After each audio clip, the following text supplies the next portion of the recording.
Buenos días, aquí estamos nuevamente como Cámara de Comercio de Santiago en nuestro taller tributario y en esta oportunidad tenemos como invitado a alguien ya conocido para nosotros y súper macanudo desde ese punto de vista, don Ricardo Dasme, funcionario del Servicio de Impuesto Interno, que es el jefe de la Oficina de Facilitación y Asistencia al Contribuyente de la Dirección de Grandes Contribuyentes.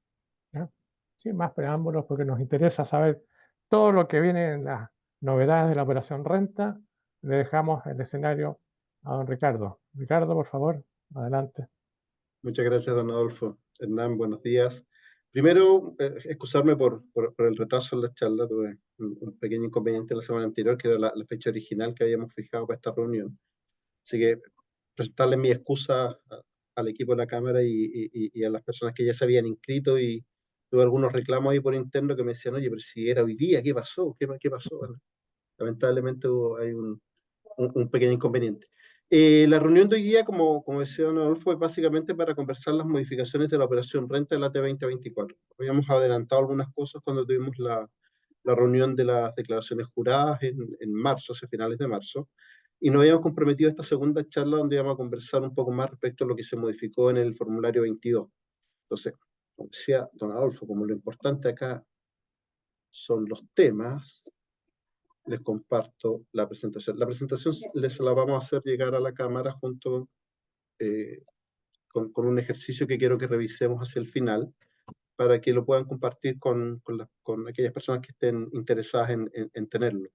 Las modificaciones del 22 en general este año hay algunas que nacen, y en general todas las modificaciones que realizamos año a año se originan o porque queremos depurar la información y tener una información más precisa respecto de los ingresos y de la base imponible que se va determinando, para poder hacer una comparación de mejor calidad con las declaraciones juradas que recibimos. Les comentaba en las charlas de las declaraciones juradas lo importante que era que estuvieran bien presentadas y que estuvieran, digamos, que contuviesen la información correcta para hacer las propuestas del formulario 22. Las modificaciones que estamos presentando o que se introdujeron en este año tienen básicamente por objeto un poco darle cierta naturalidad al llenado de los formularios. Yo creo que la que más ha llamado la atención a aquellos que han ingresado al formulario, que han estado trabajando en la presentación de la renta, tiene que ver con el cambio en el orden del formulario. En general, lo que nosotros presentábamos habitualmente era el anverso y el reverso, digamos, las conclusiones del formulario 22, y a continuación todos los recuadros donde se completaba la información que alimentaba esos recuadros del anverso y el reverso. Este año, digamos, para naturalizar este llenado, lo que se hace es presentar primero los cuadros y a continuación se presenta el formulario 22 propiamente tal. Entonces, lo que uno hace naturalmente es primero llenar toda la información de los cuadros, y esos cuadros van alimentando el formulario 22. Este año se modificó, y yo creo que es lo más relevante desde el punto de vista, no, perdón, no es lo más relevante, pero es lo más cosmético, lo más llamativo respecto del formulario 22 de este año. Hay códigos nuevos y algunos eliminados. Los códigos eliminados, muchos de ellos tienen que ver con modificaciones de normas legales que terminaban su vigencia en el AT 2023. Y hay códigos que se eliminaron también porque los códigos nuevos los vienen a reemplazar o los hacen innecesarios.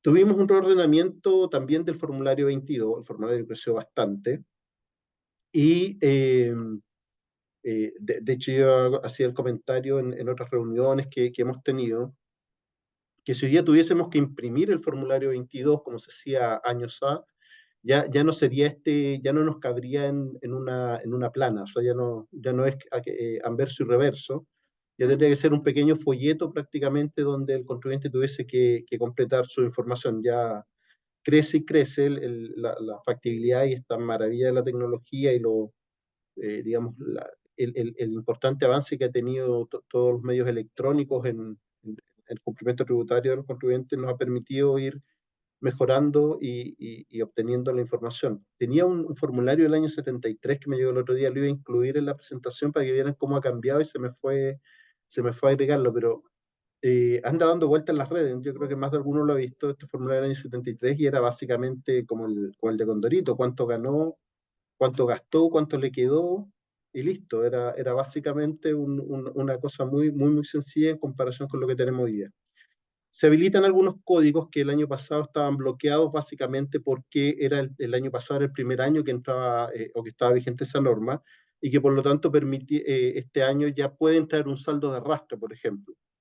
Y hay códigos con cambio de instrucción. Básicamente ese es el universo donde vamos a trabajar hoy día. Como les comentaba antes, hacia el final quiero mostrarles un pequeño ejercicio que usamos o que uso harto cuando me toca dar charlas o hacer clases respecto de la asignación de créditos en el formulario, en el registro de renta empresarial.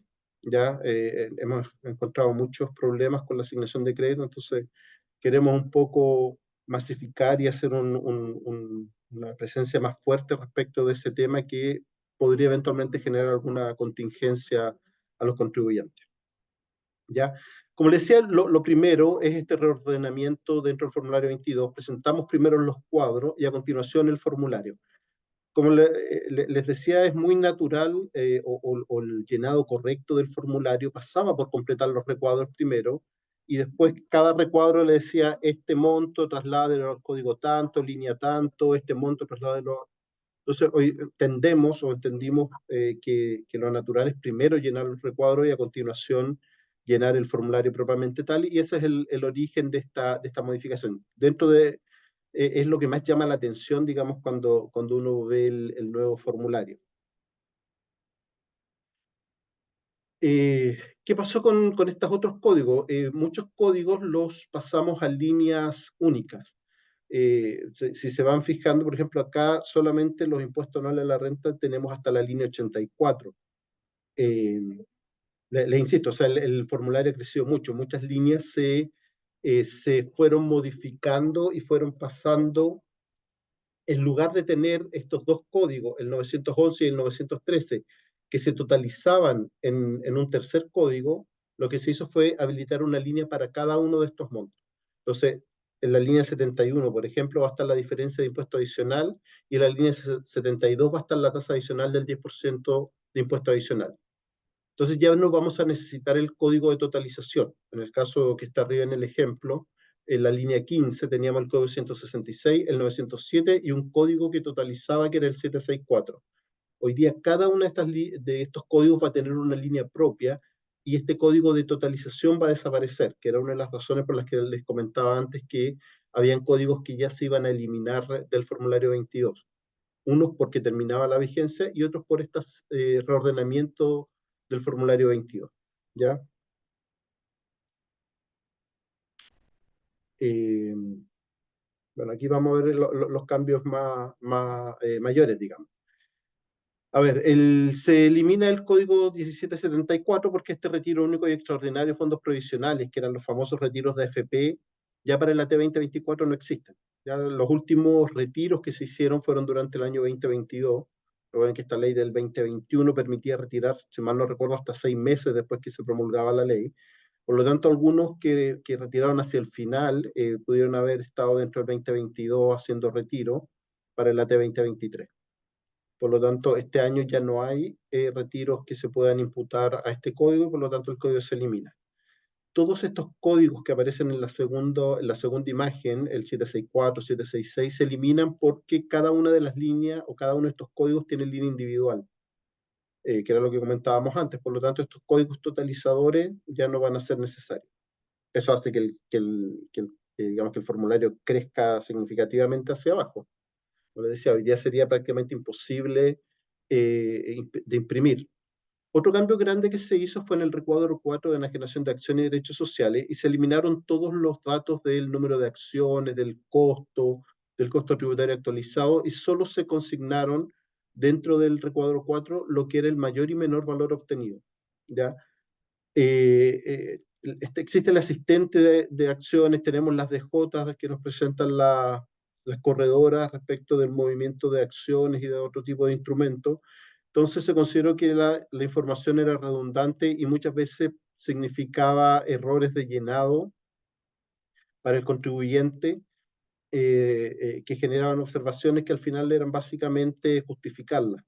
Entonces se eliminan todos estos códigos del recuadro 4 y solo se mantiene dentro del recuadro lo que es el mayor o menor valor obtenido asociado a cada uno de los instrumentos con los que se transó durante el año. Entonces, básicamente, la idea es simplificar el llenado por este lado. Vamos a ver después qué, y les voy a hacer ahí el alcance respecto de algunos temas.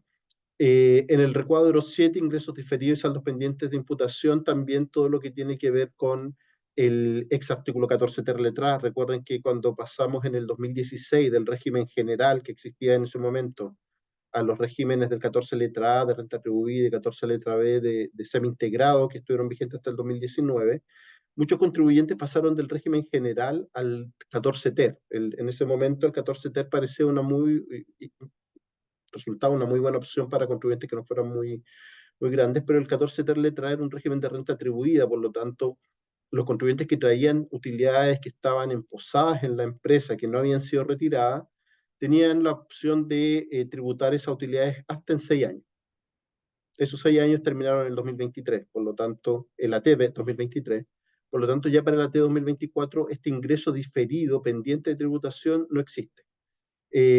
Referido al 14 ter letra A, porque hoy día tenemos la norma del 14D número 8, los contribuyentes que pasan al 14D número 8, pero ahí te permite hasta 10 años la posibilidad de hacer este diferimiento, y es una norma que está vigente todavía. Pero en particular esto se refiere a los contribuyentes que pasaron del 14 ter letra A, perdón, del régimen general vigente al 31 de diciembre del 2016, al 14 ter letra A, que estuvo vigente hasta el 2019. Recuerden que la 21.210, la reforma tributaria del segundo mandato del presidente Piñera, modifica y crea este 14D, que es el régimen ProPyme, que es el heredero natural, entre comillas, porque tiene bastantes diferencias con el 14 ter letra A. ¿Ya? Pero básicamente fue sustituido el 14 ter letra A por el 14D. En el FUR también hay modificaciones respecto del impuesto sustitutivo. Todo lo que fue el ISFUT de la ley 21.210 también terminó su vigencia en el 2022. Hasta el 2022 los contribuyentes podían optar hasta abril del 2023 prácticamente, pero se declaraba dentro del formulario del 2023. Entonces, ya para este año 2024, todo lo que es impuesto sustitutivo del FUT se eliminó, o cualquier relación se elimina del formulario 22. ¿Ya? Bueno, ahí hay otros también que van terminando por producto de la extinción de la norma. El tema del 22 transitorio también, que termina su vigencia en el 2022. Ya para el 2024 no tiene ningún efecto, y por lo tanto los códigos relacionados se van eliminando. Bueno, esto también tiene que ver con ISFUT en el recuadro 15, 16, 20 y 21. El fin del ISFUT también afecta la presentación de la información en los recuadros. Recuerden que lo que yo tenía en el STUT, que eran las utilidades emposadas hasta el 2016, si pagaban este impuesto sustitutivo, yo las tenía que reclasificar dentro del REX como una utilidad susceptible de ser retirada cuando el contribuyente así lo estableciera, pero también me afectaba recuadros en el RAI y también recuadros en los créditos, porque básicamente este ISFUT también podía utilizar créditos de los créditos emposados hasta el 31 de diciembre de 2016 dentro de su pago. Entonces, todos esos códigos que estaban relacionados con esa norma se eliminan del formulario 22 AT 2024. Aquí hay otro tema que es un cambio significativo en el formulario 22, es que para varias líneas, sobre todo en el global complementario, se abren los conceptos. Hasta el año pasado teníamos, por ejemplo, a ver, bueno, la línea 5, rentas propias y o de terceros provenientes de empresas que determinan sus rentas afectivas sin contabilidad completas, según artículo 14 letra B número 1 de la ley. Teníamos una línea donde englobaban una cantidad importante de utilidades que tenían origen distinto. Este año se optó por abrir, en este caso, hasta en 7 líneas, de la A a la F, esas utilidades, y los códigos que están en la línea 5 primitiva, si se fijan, va a haber unas 5, 5A, 5B, 5C, 5D, 5E y 5F, se van totalizando en esos códigos. Acá a mí me genera un poco de, digamos, cierta aprensión esta apertura porque significa que pudiese, producto de una mala clasificación de la utilidad, generarse un problema en la declaración y una observación en la declaración. Ustedes saben que el sistema es un programa bien rápido, pero no muy pensante, por lo tanto, muchas veces no toma el global de la utilidad que se está declarando, sino que toma cada una de sus partes.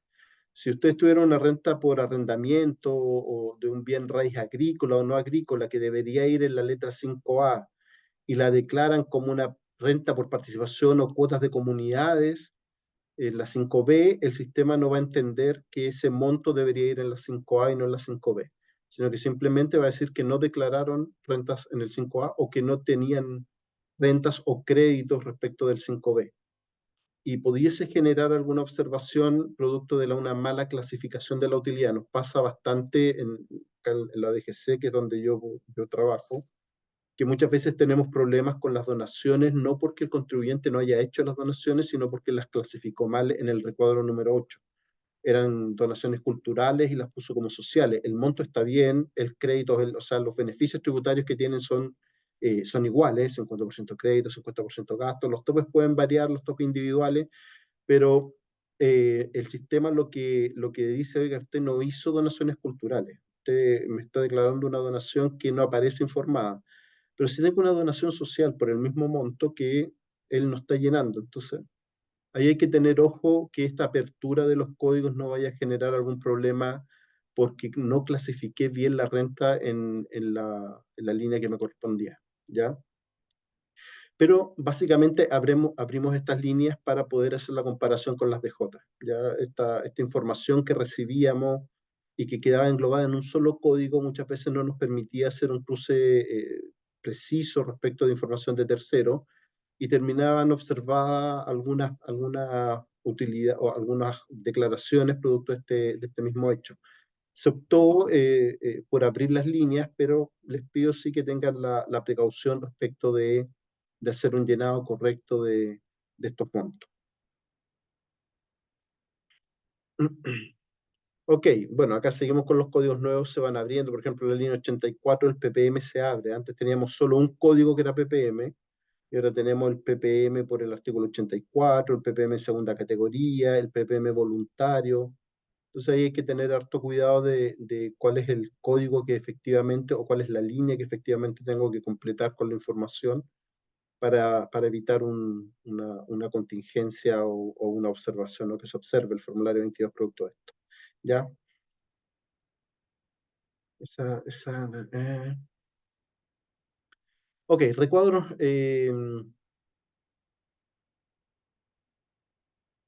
Algunos códigos nuevos respecto de los recuadros que se van creando o que se crearon. El recuadro número 2, el código 1847, mayor valor de vengado a declarar en el año tributario actual.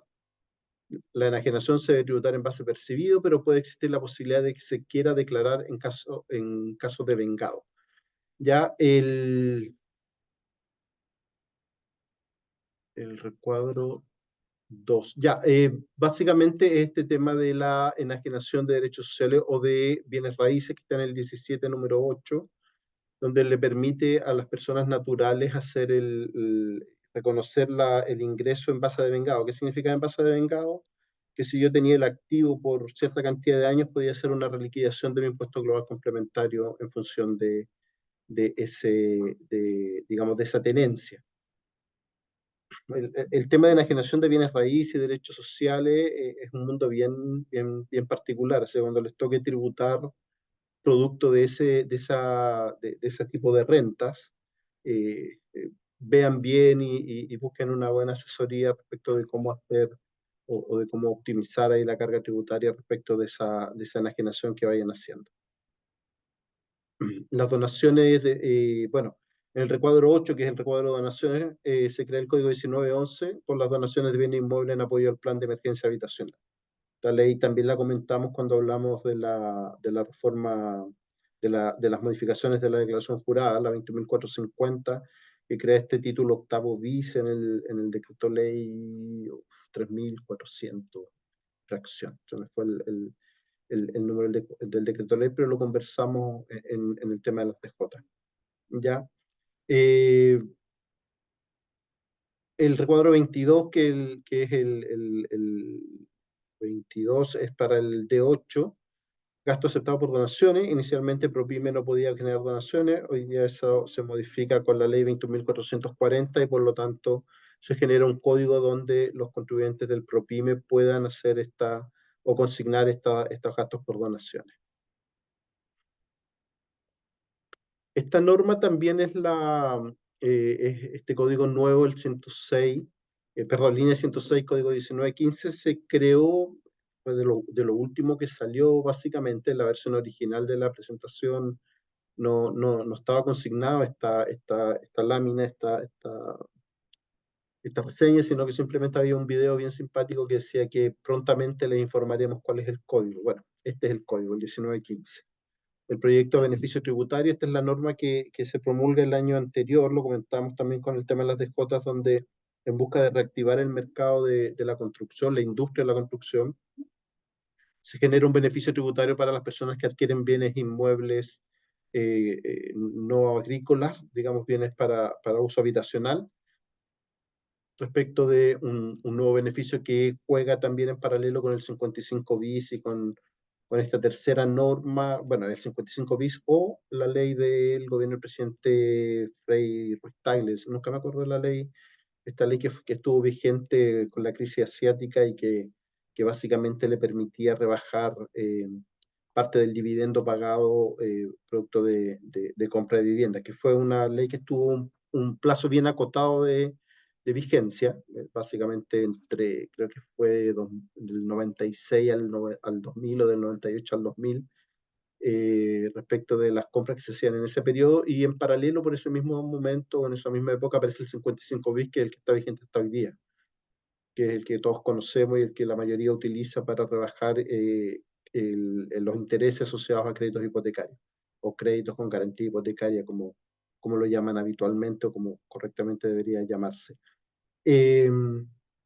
Bueno, se creó este código nuevo para las personas que adquiriesen o que pudieran acceder a este beneficio, que entró de una ley que se promulga hacia finales del año anterior, octubre del año pasado, si mal no recuerdo, o en torno a esa fecha, sale esta norma, o nace este beneficio, la ley 21.631.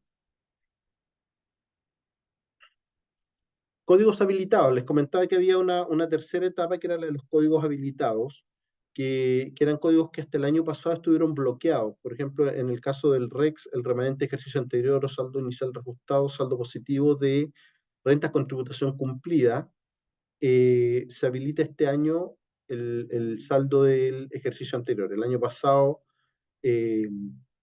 fue el primer año que estuvo en vigencia, por lo tanto solamente podía traer el saldo del ejercicio, y este año se habilita esta posibilidad de saldo negativo para esta norma. Muchos de estos tienen ese origen.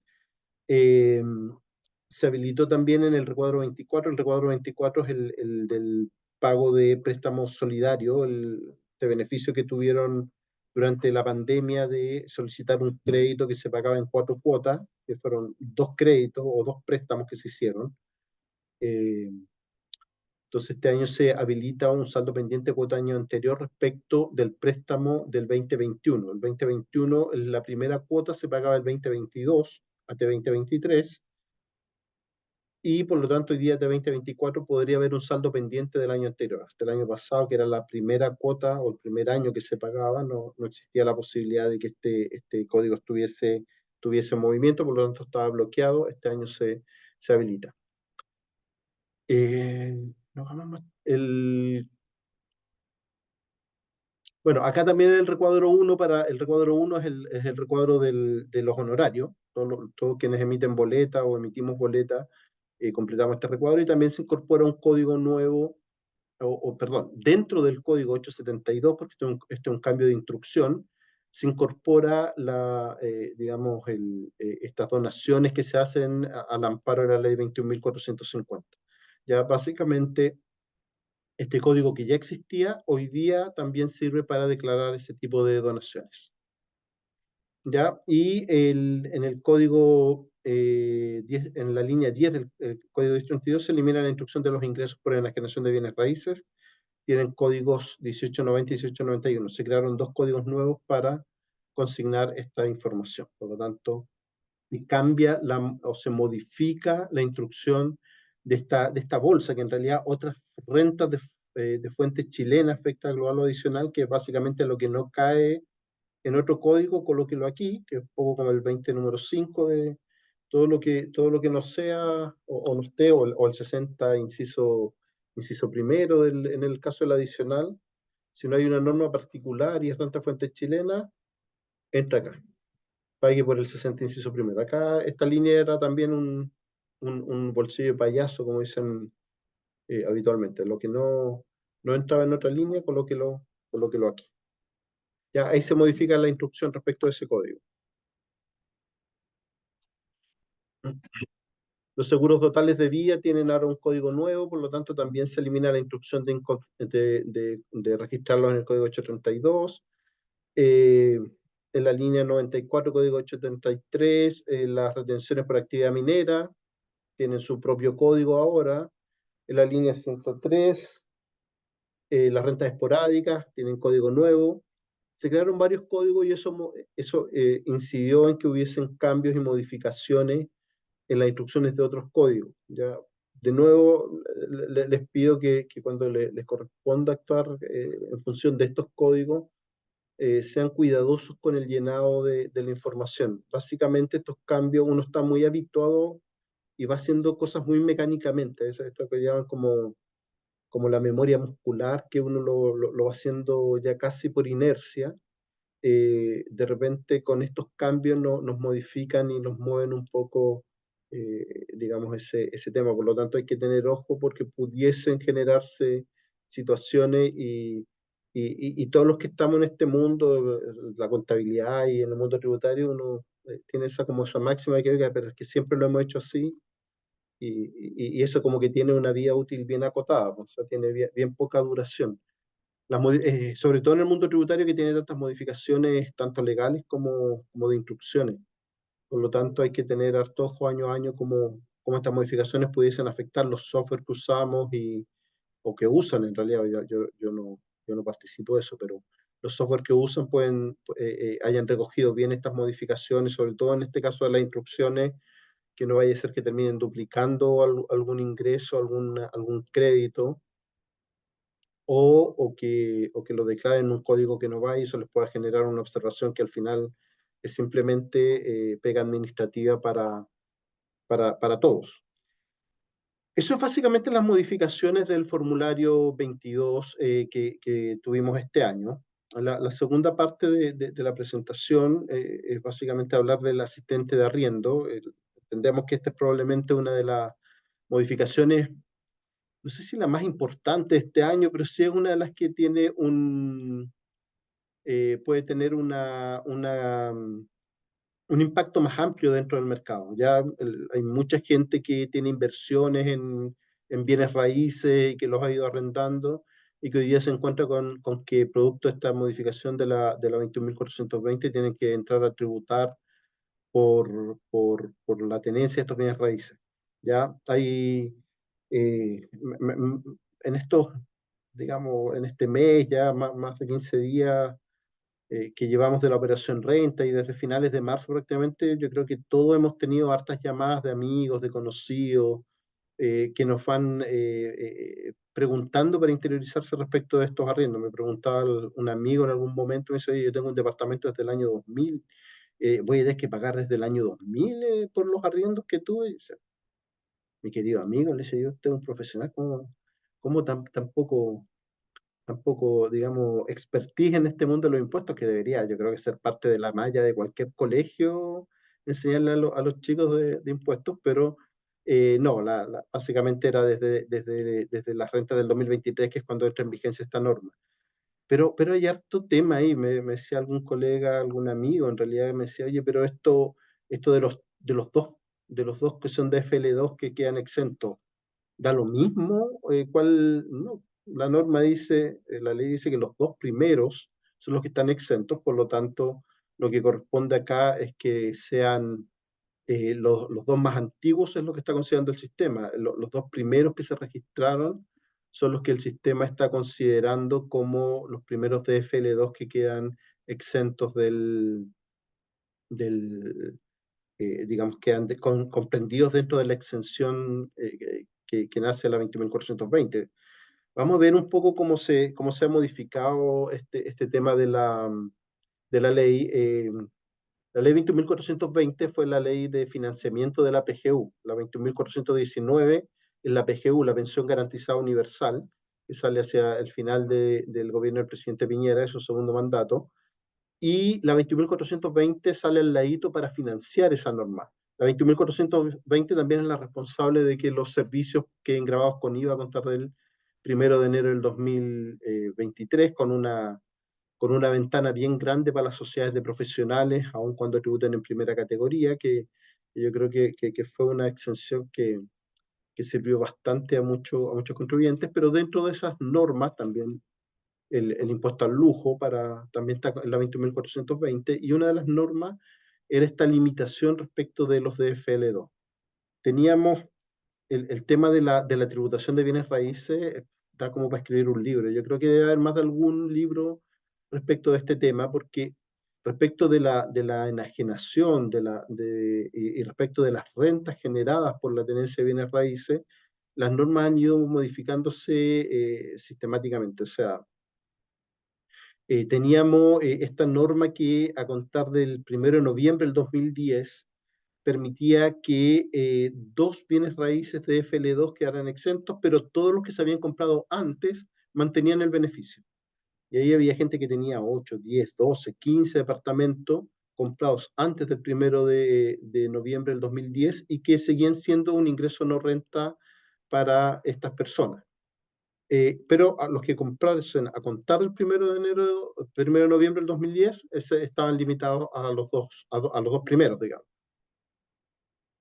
A contar de la 21.420, con inicio de vigencia el 1 de enero del 2023, se limita las rentas obtenidas por la enajenación o sea, por la operación o la tenencia de bienes raíces de FL2 a solo dos, ¿ya? Independiente de cuándo hubiesen sido adquiridos, y como la norma así lo señala o así se interpretó, son los dos primeros los que quedan comprendidos en este beneficio, ¿ya?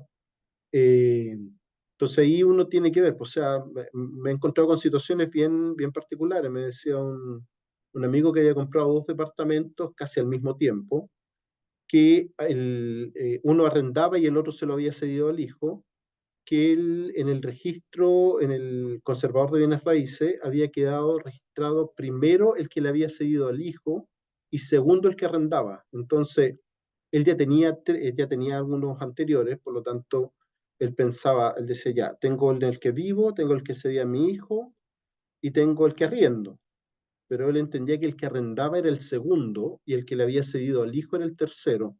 Pero como en el conservador quedaron inscritos primero el que le cedió al hijo, ese quedó como segundo.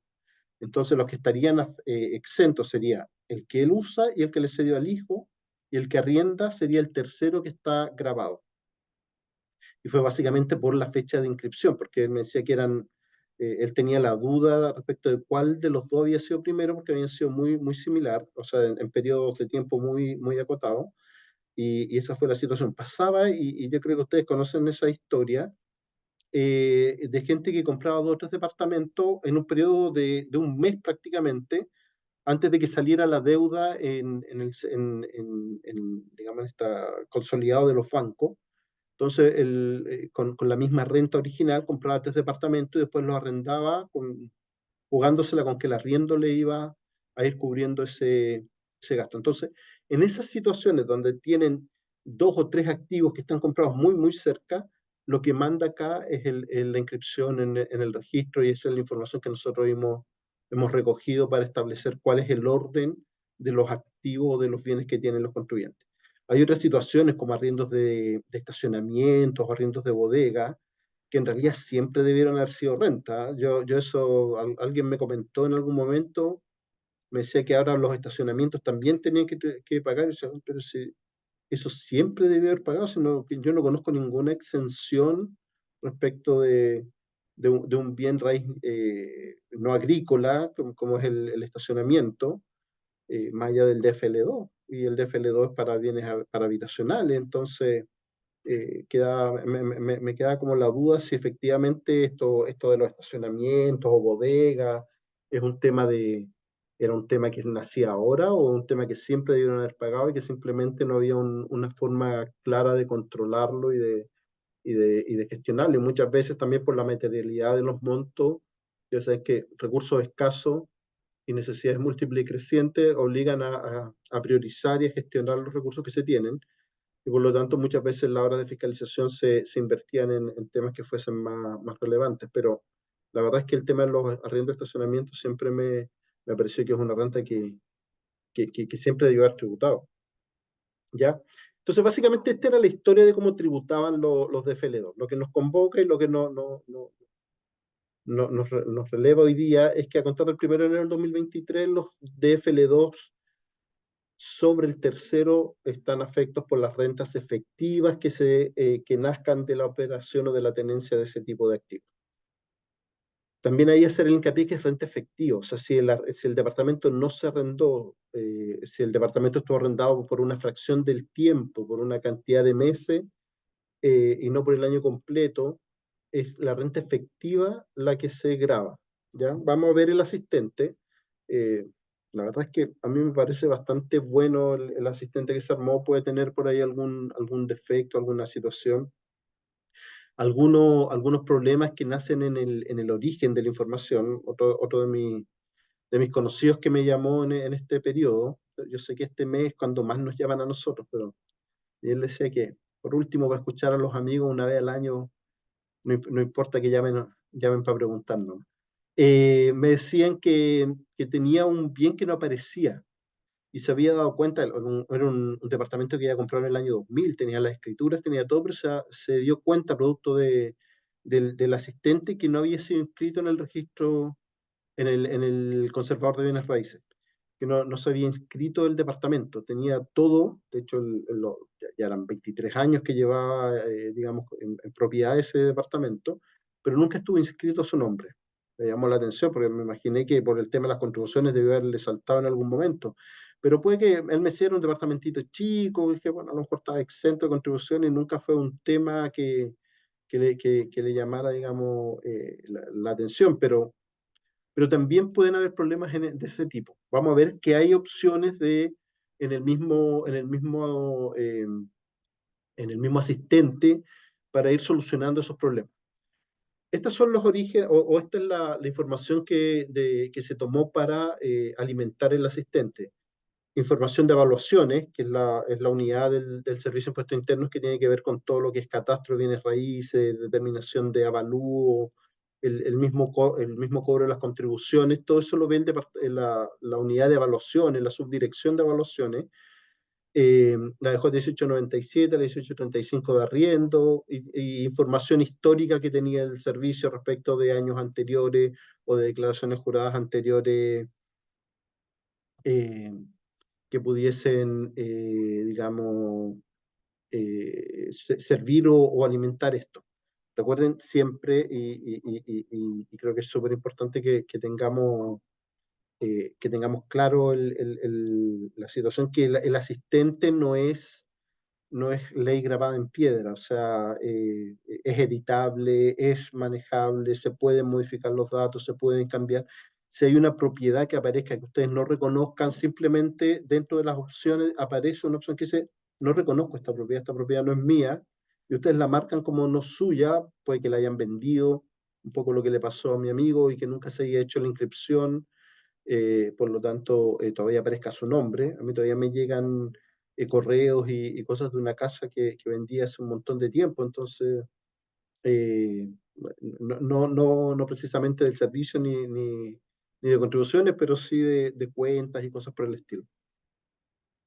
Ok, entonces, ¿para quiénes va a estar disponible el asistente? ¿Quiénes van a tener acceso al asistente? Personas naturales que tengan mínimo una propiedad en nómina para que exista. O sea, si no tiene ninguna propiedad asociada a su RUT, no se va a habilitar el asistente.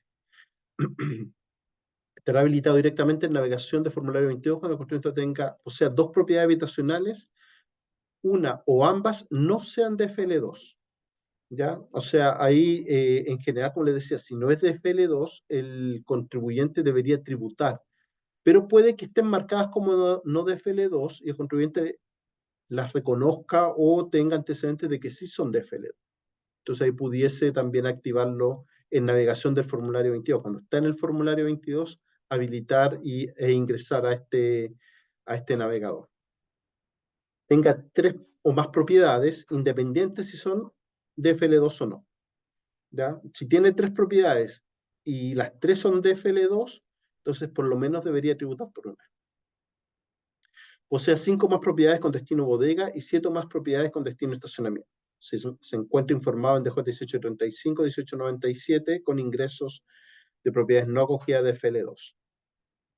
Haya realizado alguna solicitud de devolución de 27 bis en los últimos 6 periodos tributarios y mantenga bienes raíces a su nombre.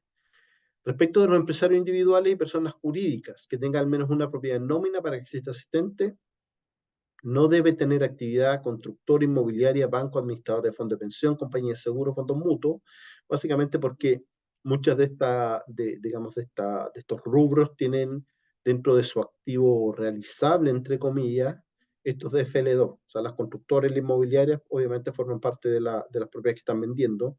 Bancos pueden tener leasing respecto a estas propiedades.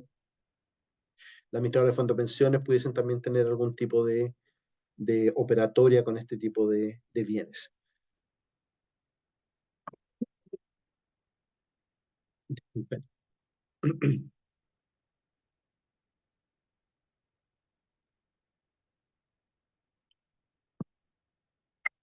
Ok, ¿quiénes más están excluidos o no se les va a habilitar el asistente? Si son sociedades extranjeras, si son instituciones fiscales, municipales u organismos internacionales, quedan fuera del asistente por los bienes que tienen, que han excluidos de la tributación. Bueno, ahí aparece la ruta para llegar. Básicamente, ustedes entran a la página del servicio donde están los servicios online, declaración de renta, el asistente para cálculo, y ahí están todos los asistentes que el servicio ha generado, el asistente de venta de acciones, y entre ellos el asistente por el crédito por gastos educacionales, y también está el asistente para el cálculo de arriendos de bienes raíces. Ahora, si ustedes entran directamente a declarar el formulario 22, también les va a aparecer que tienen que completar el asistente para seguir avanzando en la presentación del formulario.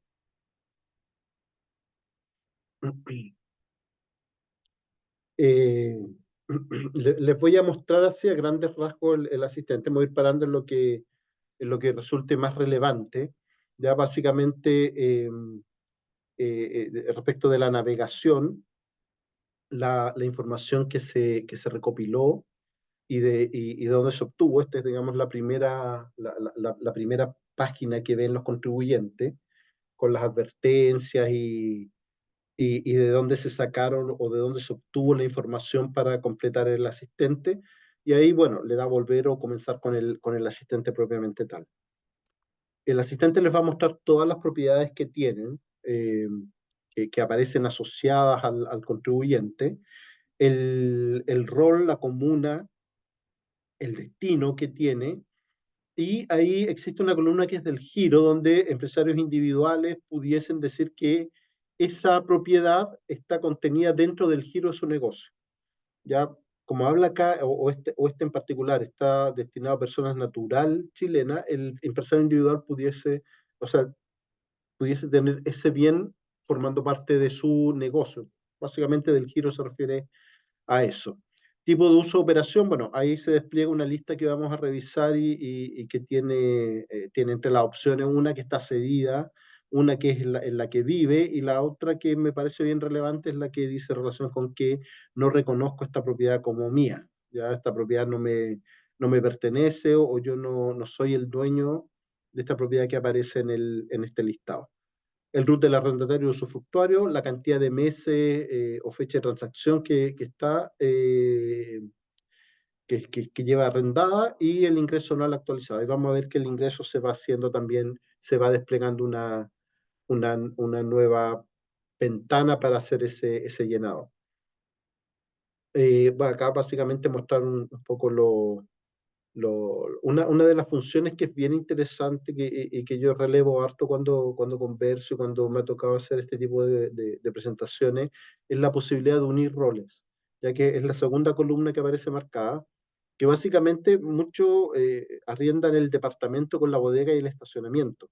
Entonces yo puedo unir esos tres roles, el del departamento, el del estacionamiento y el de la bodega, y tratarlo como si fuese solo una operación. Entonces, respecto de ese arriendo que comprende estos tres activos, el nombre el RUT del arrendatario, los meses y el ingreso que tuve por ese arriendo. Se evita un poco tratar de establecer qué monto está asociado a qué tipo de renta. Bueno, ahí está básicamente el tema de unir roles.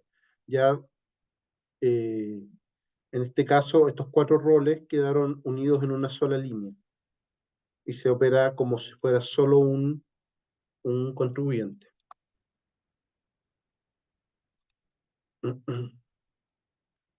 Ahí va mostrando un poco el paso a paso de cómo se va haciendo. ¿Ya? Cuando lo quieran agrupar, le va a ir apareciendo respecto de esto, bueno, solo propiedad habitacional y unir con bodegas y estacionamiento. Disculpe. Hay algunas limitaciones respecto de los roles, que tienen que ser roles que estén dentro de la misma manzana para que puedan quedar unidos respecto de este unir roles, ¿ya? Pero básicamente es por un tema de que naturalmente uno arrienda el conjunto. O sea, esto yo creo que se pensó, no he podido conversar con la gente que lo diseñó, pero se pensó básicamente para arriendos de departamento, bodega y estacionamiento incluido. El tema de que si yo le arriendo a una persona jurídica, por ejemplo, más de algún departamento, o tengo un convenio con alguna institución donde tengo a disposición una cantidad de estacionamiento, si no están dentro de la misma manzana, quedan un poco fuera de esta posibilidad. Ok, sigamos con esta persona, Pedro y Juan González Méndez. Básicamente unió roles del habitacional, estacionamiento y dos bodegas, que se lo arrendó al 1.9 por 12 meses y por lo cual obtuvo 15 millones. El segundo activo, que es habitacional, no son del giro ninguna, es un arriendo, por 6 meses, 7 millones. Y así por cada uno de los activos. El último es un bien agrícola en Curicó, por el que tuvo un ingreso de 10 millones. Vamos a ver que acá, a pesar de que o sea, coloca todos los activos, todos los bienes raíces que tiene el contribuyente, después cuando hace el resumen distingue entre aquellos que son agrícolas y no agrícolas, a fin de hacer el beneficio.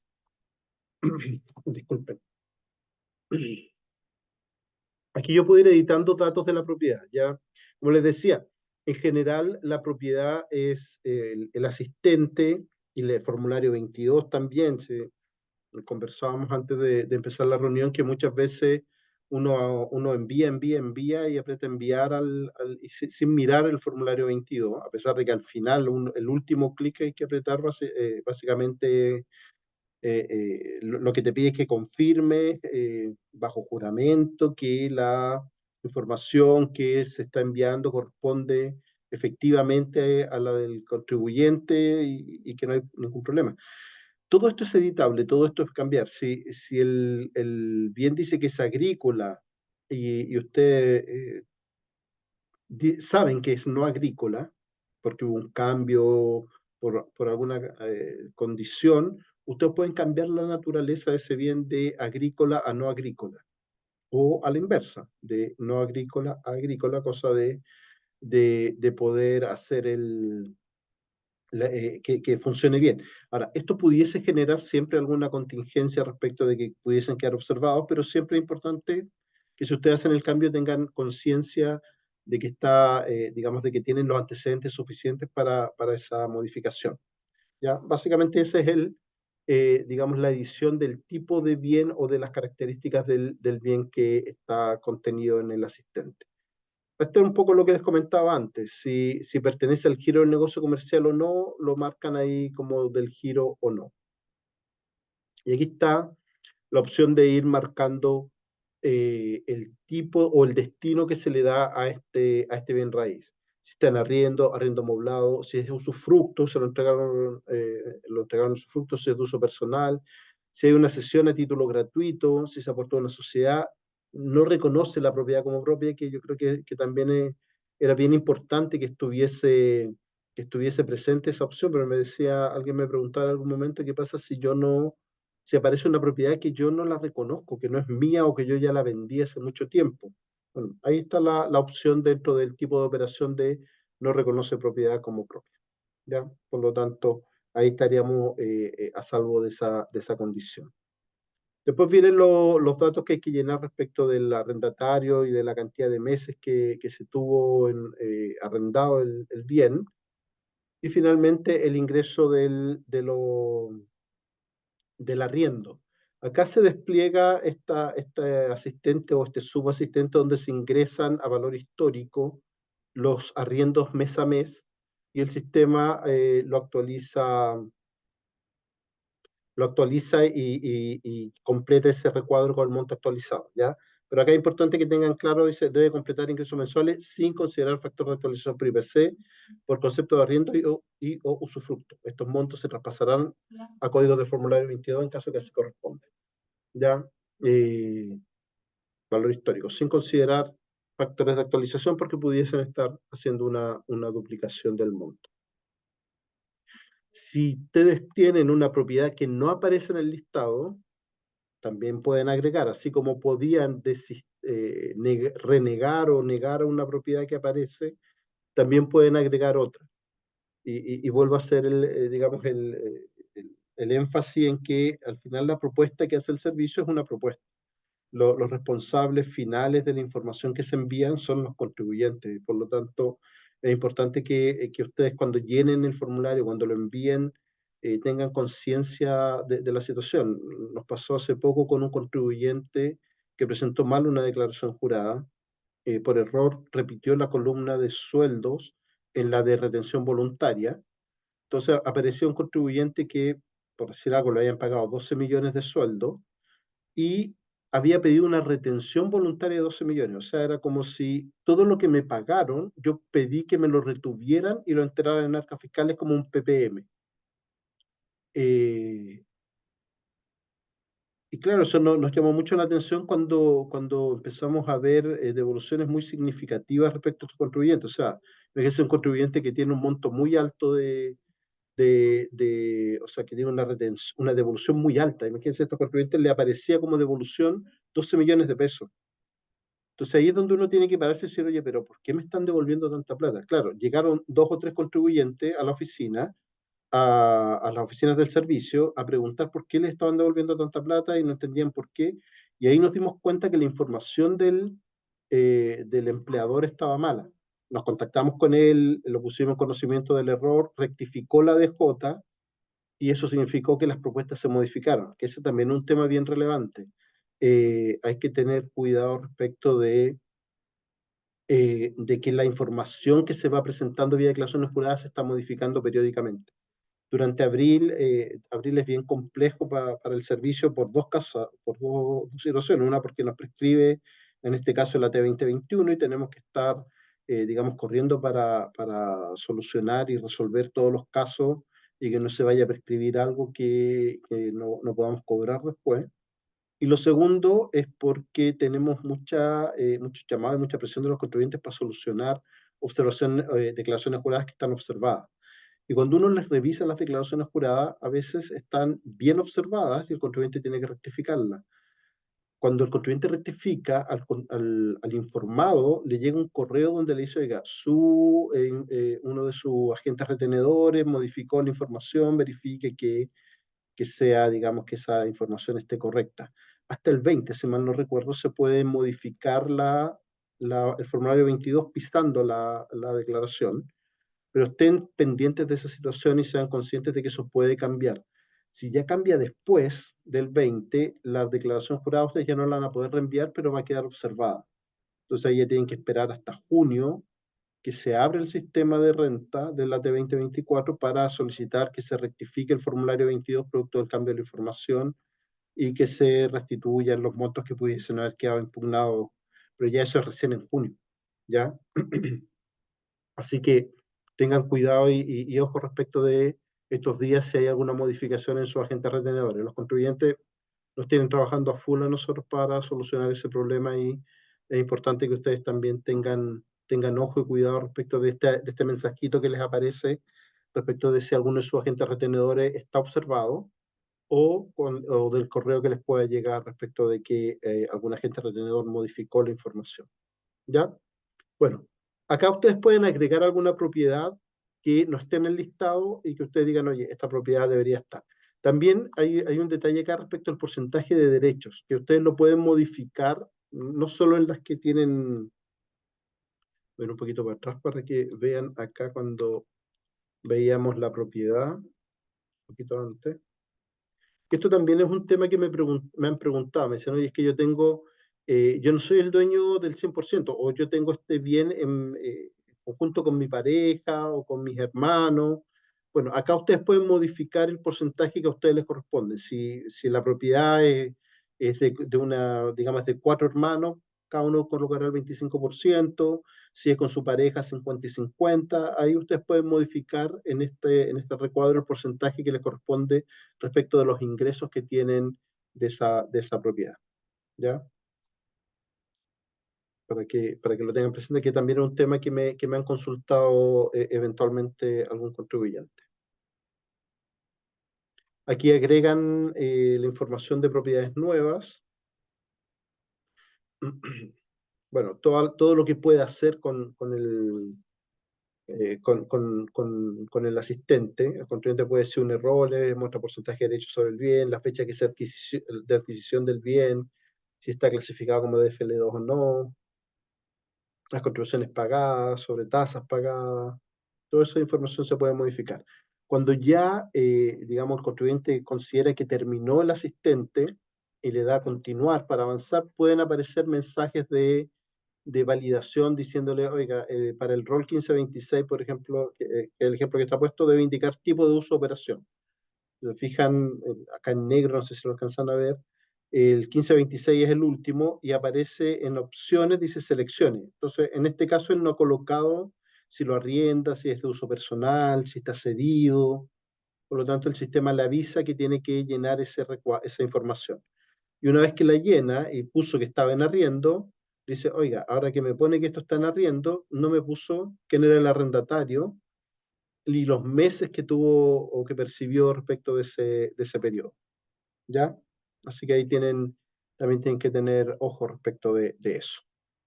Y este es como el resumen final digamos, que les va a dar el sistema respecto a los bienes raíces agrícolas, ingresos por arriendo 5 millones, se declara en el Código 1892, en los bienes raíces no agrícolas, total de ingresos brutos por arriendo y usufructo, tiene 20 millones, de esos 20 millones, 15 millones corresponden a dos DFL2 que están exentos, por lo tanto, debe tributar por 5 millones, que es el tercer DFL2, que es el que quedaría afecto, y por lo tanto sus ingresos por explotación de bienes raíces agrícolas y no agrícolas son de 10 millones de pesos.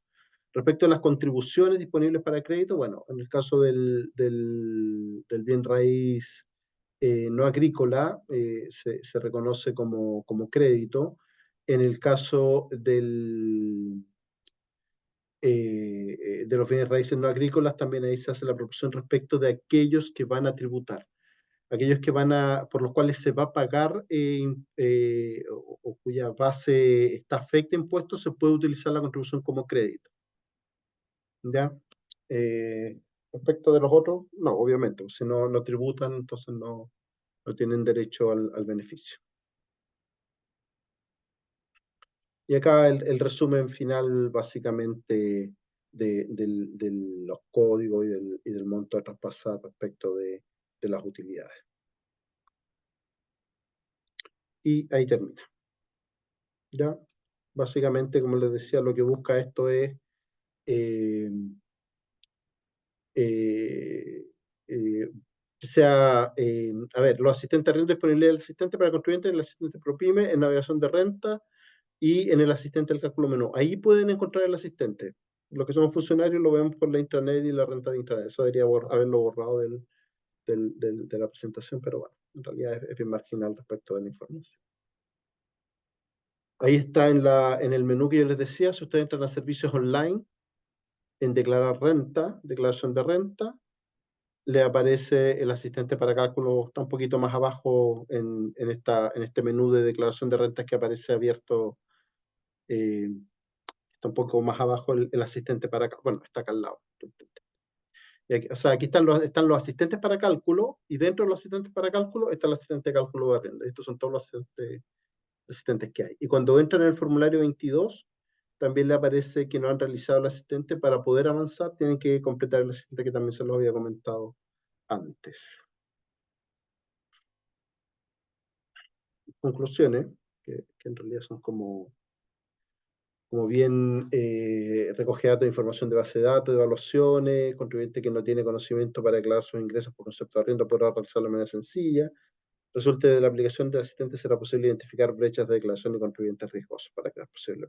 Eso son lo que se buscaba.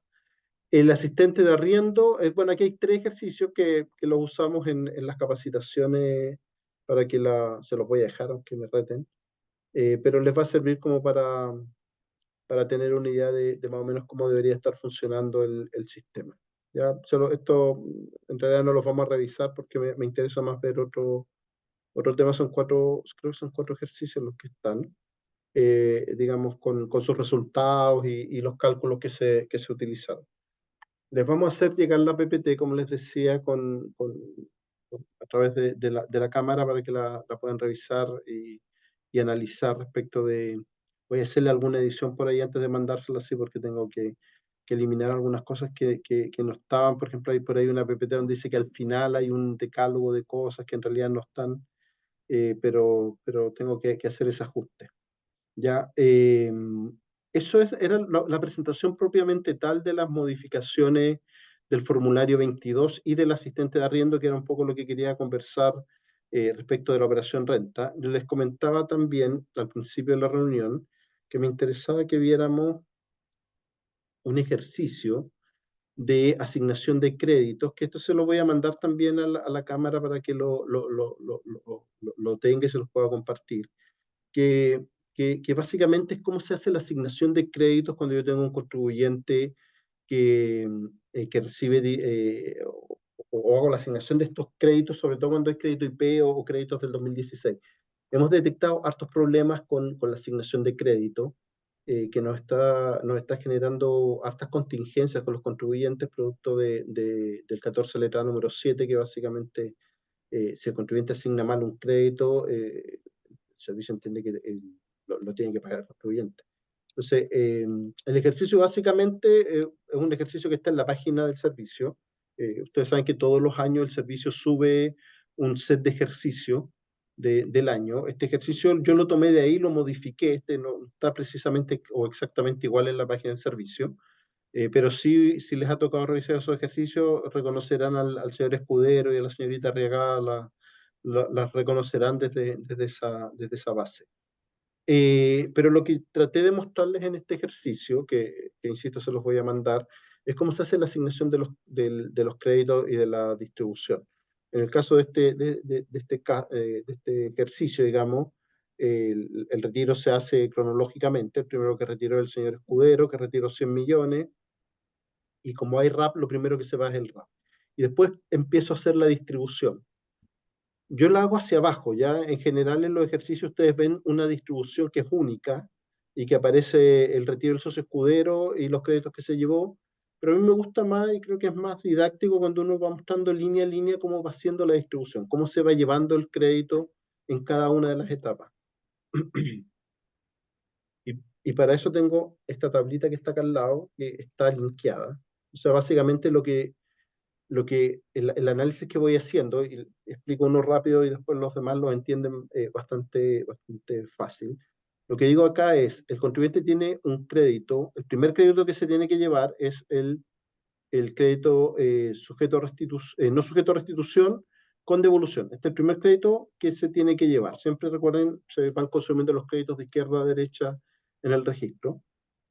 Entonces, este es el primer crédito, pero como tengo un crédito IP, tengo que ver qué crédito asigno o qué parte del crédito IP se va a ir con este crédito con devolución. Siempre que tengo crédito IP tengo esa situación. Tengo que analizar en conjunto el crédito por impuesto de primera categoría y el crédito IP. Entonces, en este caso lo que digo es, ya, tengo 3.118 millones de crédito no sujeto a restitución con devolución y 2.619 de crédito IP. La fórmula para esto, si ustedes la recuerdan, para asignar el crédito es el retiro dividido en 0,65 y multiplicado por el impuesto de primera categoría para el caso de la asignación de impuesto de primera categoría, y el retiro dividido en 0,65 y multiplicado por 0,08 para asignar el crédito IP. Esa es la forma, cuando yo tengo crédito IP, de hacer la asignación. Cuando no hay crédito IP, simplemente tomo el retiro y lo multiplico por el punto 369863. Entonces, tengo que distinguir si hay IP con IP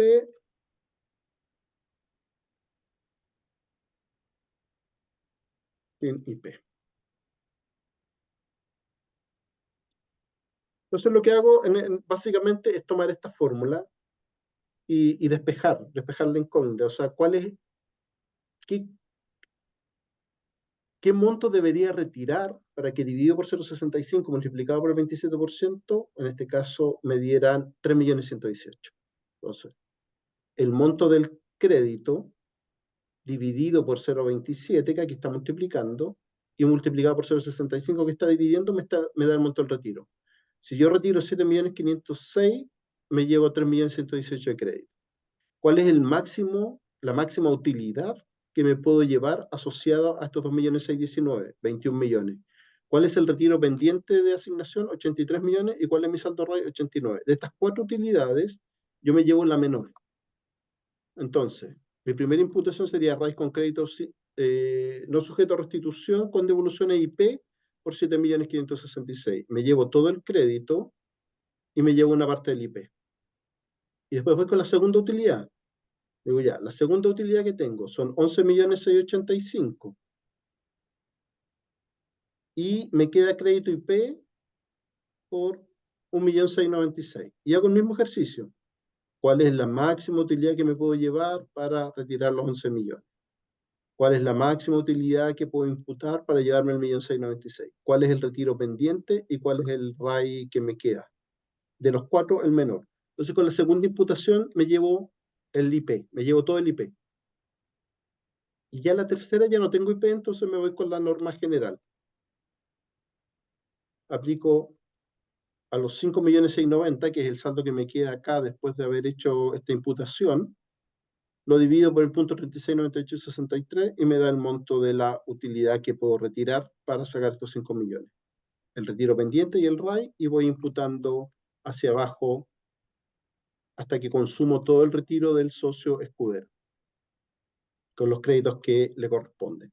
Me voy al retiro de la señorita Arriagada, haciendo lo mismo. ¿Cuál es la diferencia acá? Que ella se lleva créditos sin devolución y con devolución del 2016, y que también tiene un IP del 2016.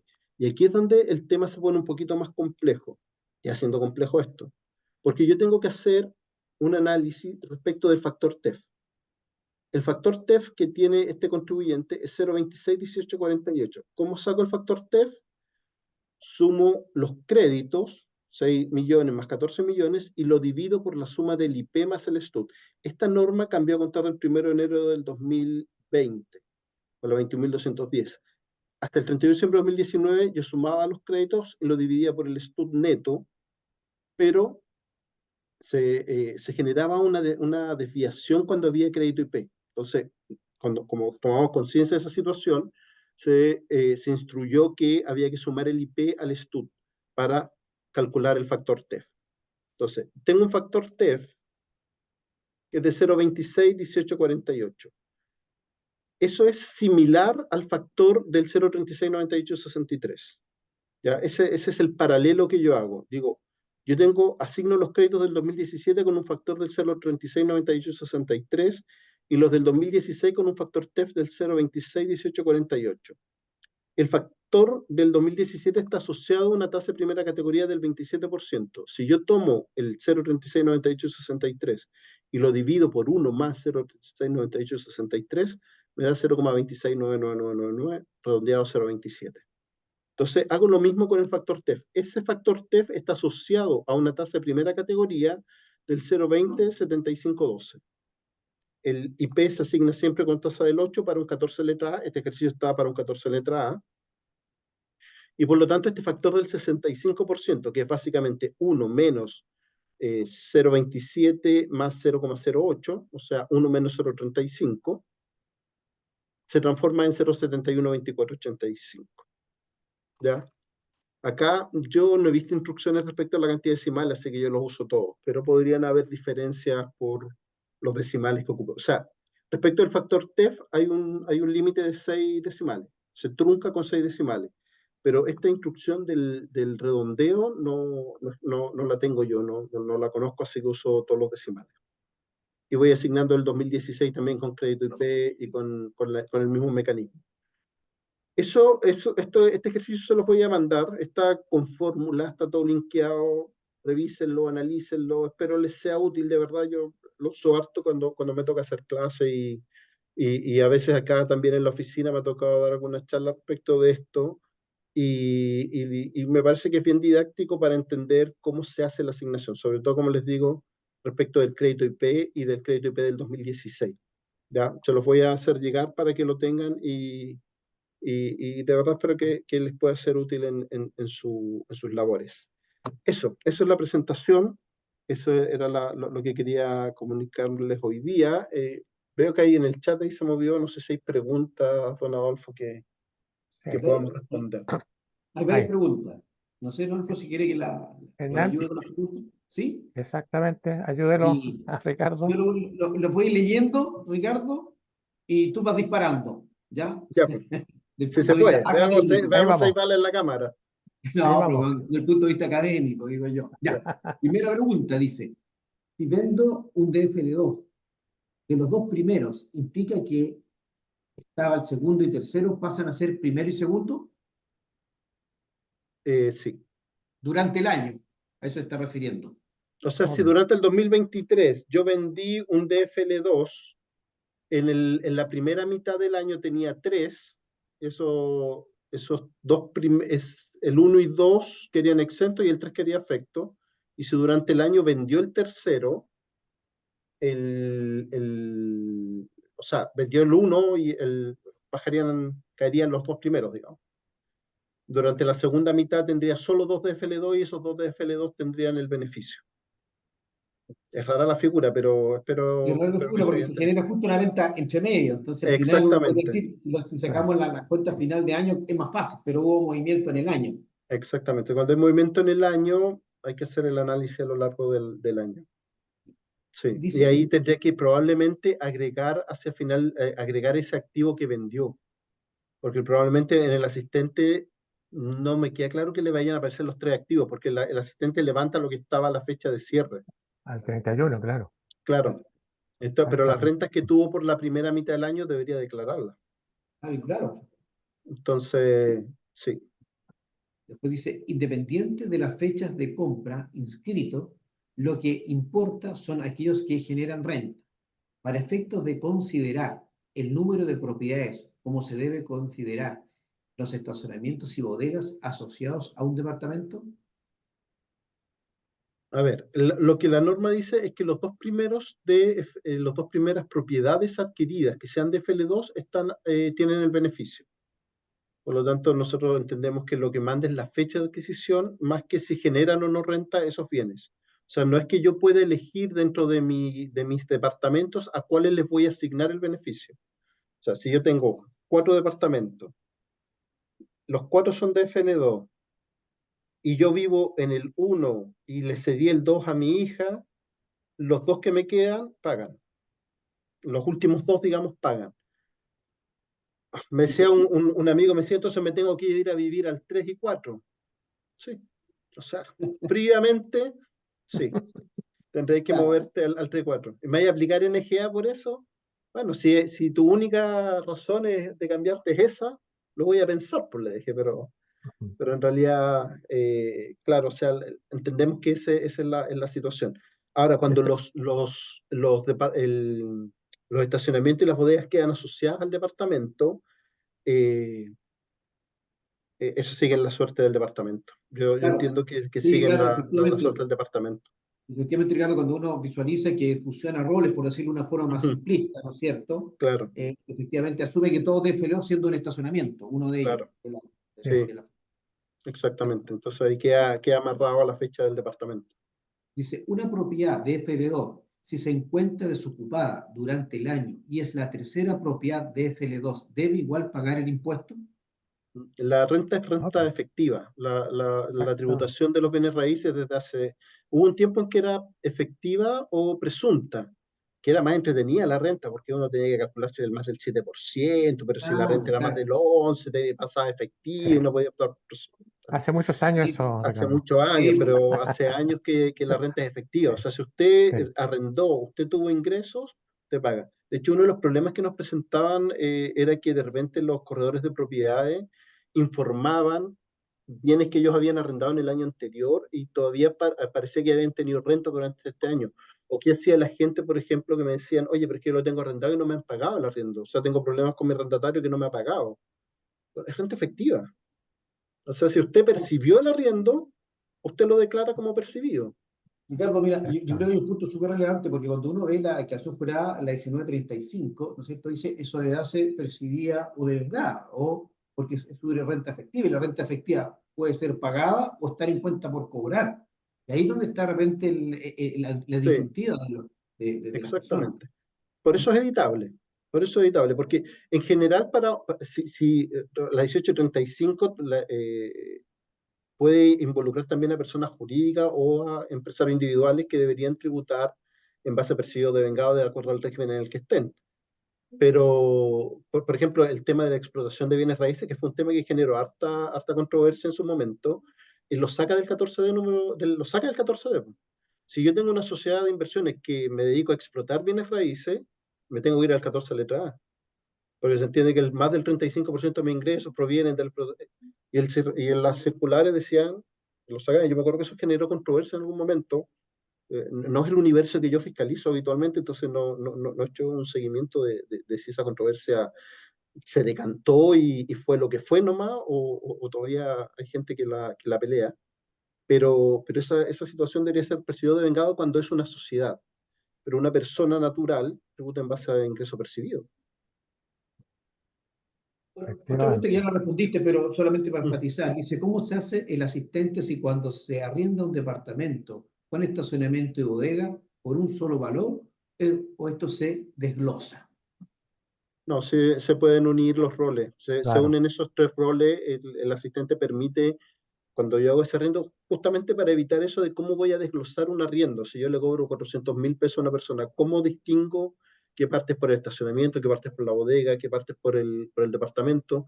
Vamos a terminar con un Bahía Blanca 2.0 y vamos a arrendar estacionamiento a 300.000 pesos o a $1 y el departamento que está exento a 399.000. Entonces, no se unen y sigue la suerte de lo principal nomás. Otra pregunta, si el DF nos queda aspecto, pero es cedido, ¿cómo se fundamenta esta situación ante el Servicio de Impuestos Internos?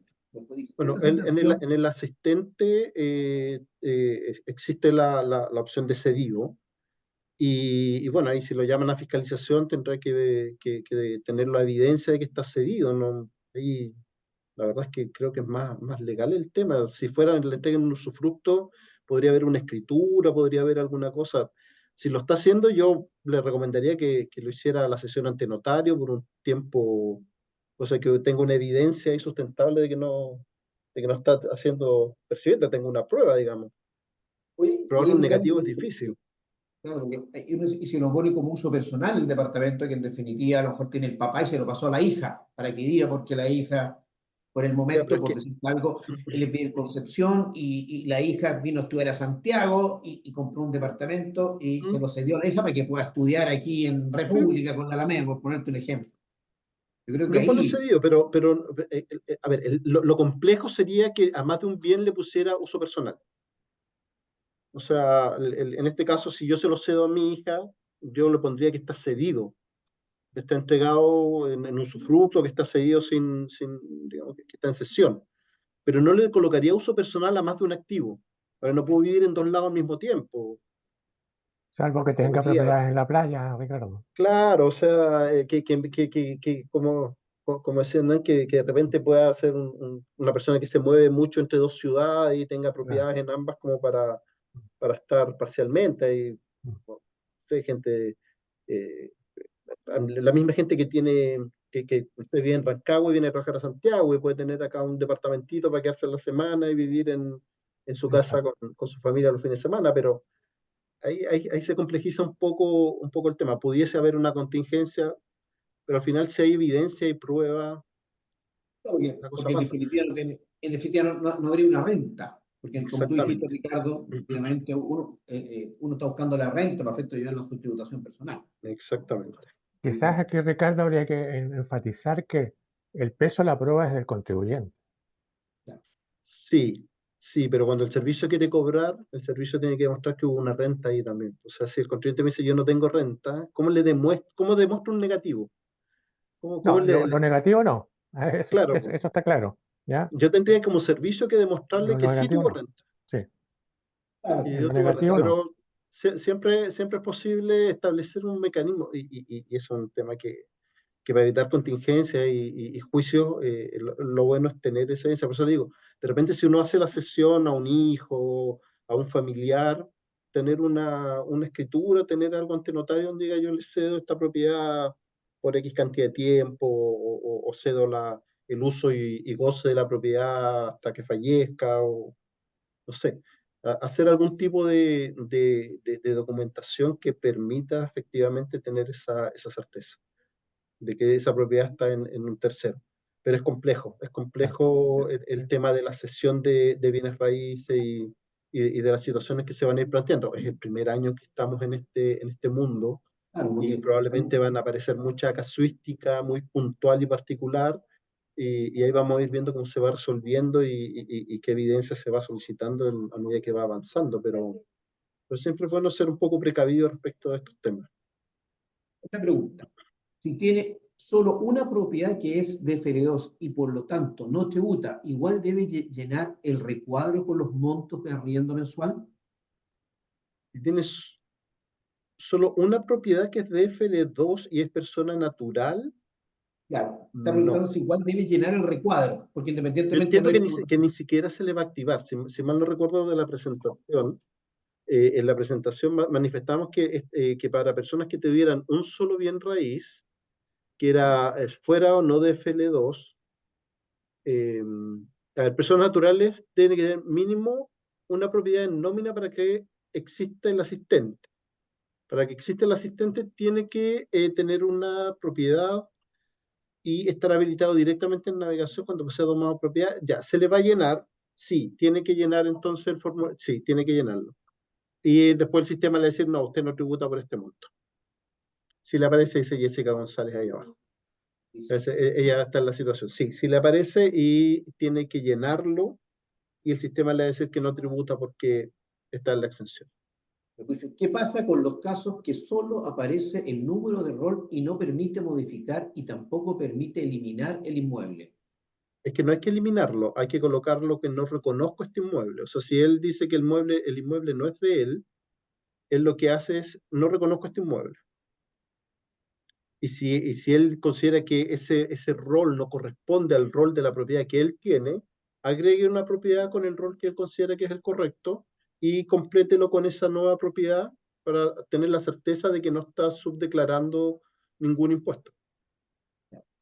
Yo creo que si no la deja hacer nada, habría que verlo directamente en la oficina, porque en general el sistema le debería permitir agregar una propiedad.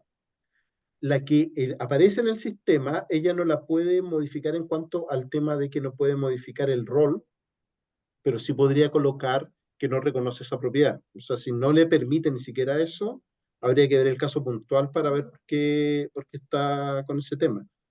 Pero el procedimiento que yo haría al menos es decir, esta propiedad no la reconozco porque el rol no corresponde a la propiedad que yo tengo, e ingresaría la propiedad con el rol que corresponde y lleno los datos con esa propiedad que yo estoy reconociendo que efectivamente es la correcta. Pero si no la deja hacer él, hay que mirarlo. Hay que mirarlo, porque significa que hay algún problema con el caso mental, pero no sé, no lo he escuchado. Porque dice, no entendí. Dice, si tengo 3 departamentos que son de FL2, en uno vivo, uso habitacional, ¿por cuál tributo? Por el 3.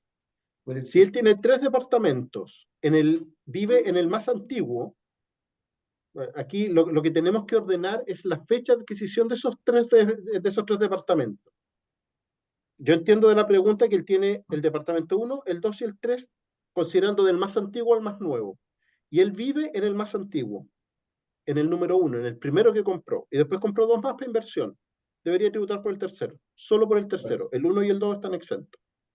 Si él viviera en el tercero y arrendara el 1 y el 2, no tributaría por ninguno. Claro, efectivamente, Ricardo. No estoy diciendo que tenga que hacer eso por si acaso. No, estoy didácticamente tratando de explicar la figura. No, se entiende perfecto, Ricardo. ¿Cómo se clasifica?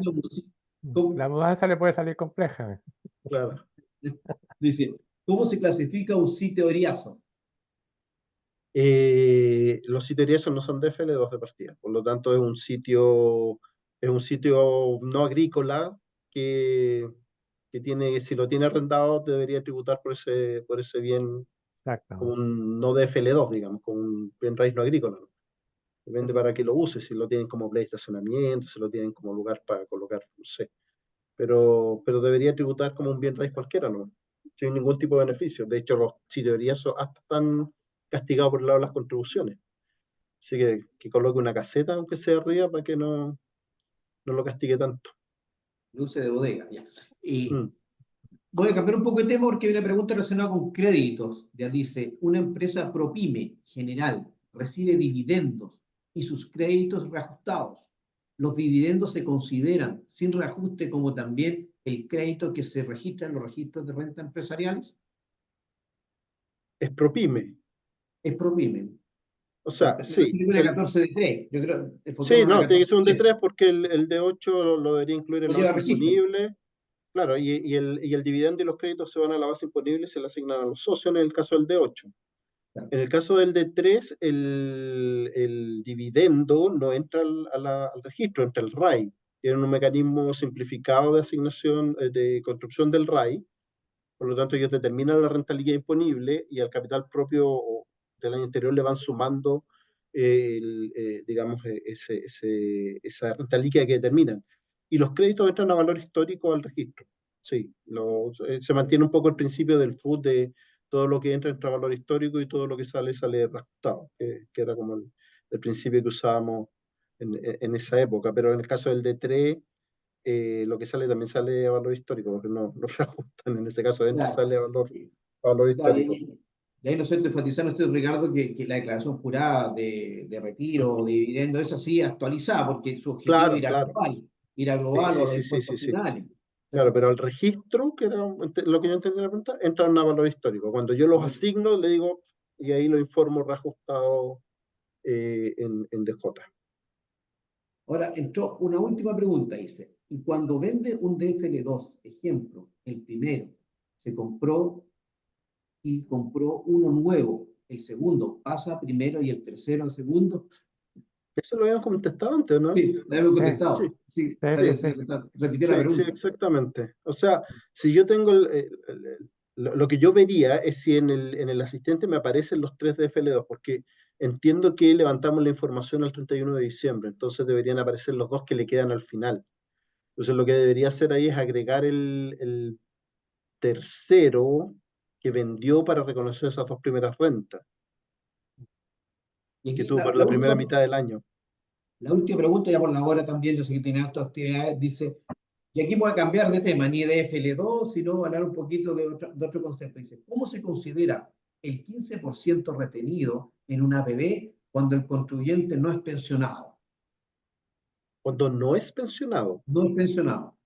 O sea, el 15% de retención es una retención que va en contra del impuesto que se determine producto de ese retiro, que no es recomendable. O sea, si usted tiene una APB, olvídese de la APB, porque retirar APB es lo más caro que hay. Es Sí. brutalmente caro retirar una APB. Claro, Pero eso es porque, una retención y un crédito que se imputa contra ese monto de impuestos que se determine. Básicamente eso. Pero es muy gravoso el APB, así que no lo saquen. No lo saquen. ya. Eso. Y esto sería la última pregunta, que es una última que estaba solamente pidiendo que le ratificáramos efectivamente del dividendo que recibía la PYME, es decir, entra a valor, ¿cierto? El crédito entra a valor Los histórico. créditos entran al SAC. El dividendo, recuerden que el cálculo del RAI, bueno, 14 letras A, se hace vía capital propio tributario y es una forma muy bonita. Yo encuentro maravilloso el tema del RAI, la forma en que se determina la renta afecta a impuestos. Entonces, los dividendos están formando parte del activo y entran vía capital propio tributario, entran al RAI y ahí es donde Exactamente. los Sí, reconocemos. Claro, sí, yo creo que el exactamente. único caso, no sería usted de acuerdo, que podría entrar algo distinto si fuera, por ejemplo, imputado utilidades del año 2016, que vendrían del FUT, antiguo FUT, ¿te Pero es acuerdas que que ahí pasó? entrarían al STUT. Claro, Claro. Entre STUT Claro, nomás, que podría ser entraría el STUT y claro, ahí entraría valor histórico también.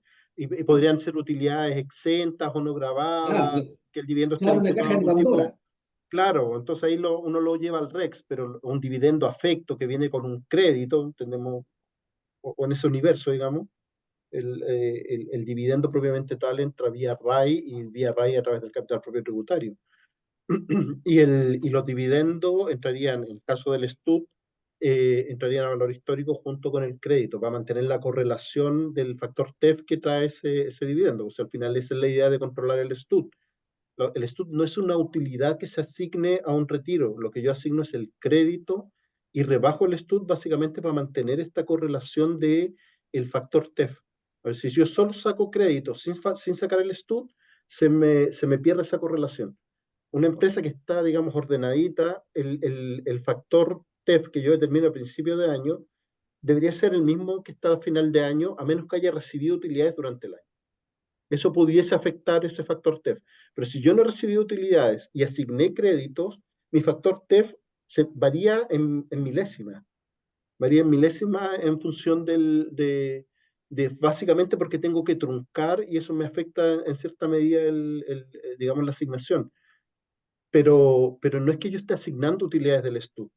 El STUT básicamente está contenido también en el RAI, porque al final son las utilidades que yo no retiré en el 2016.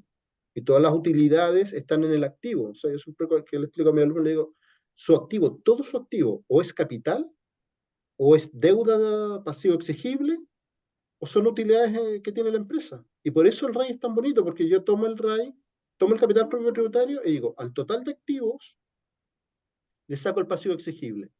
Y ya de los 3 me quedé solamente con los activos que financié con capital y con utilidades. Y después me voy al RAI y le digo, ya, al capital propio tributario que traigo depurado del pasivo, le saco el capital. Y me quedo solamente con los activos, entre comillas, que financié con utilidades. Y después resto el REX, que son estas utilidades que no están afectas. Pero el camino que hago para llegar al RAI me va despejando el pasivo exigible, me va despejando el capital y me va despejando las utilidades exentas. Entonces es complejo que yo pueda, que queden utilidades en el aire. Discutí alguna vez con un ex jefe que ahora está en el sector privado y me decía, oye, pero es que aquí la prescripción no vale, porque al final si esa utilidad no me la cobraron antes, ahora va a quedar como una utilidad susceptible de ser retirada sin crédito. Pero es que es muy bonito, es muy elegante el mecanismo que se diseñó para llegar a determinar esa renta afecta impuestos. Y me concilió con la muerte del fútbol. Perfecto. Y ahora sí que la última, porque dice, si una persona tiene 3 propiedades, si debe llenar el asistente. Sí. Tiene Sí. 3 propiedades. Eso Sí. está diciendo, preguntando. Sí.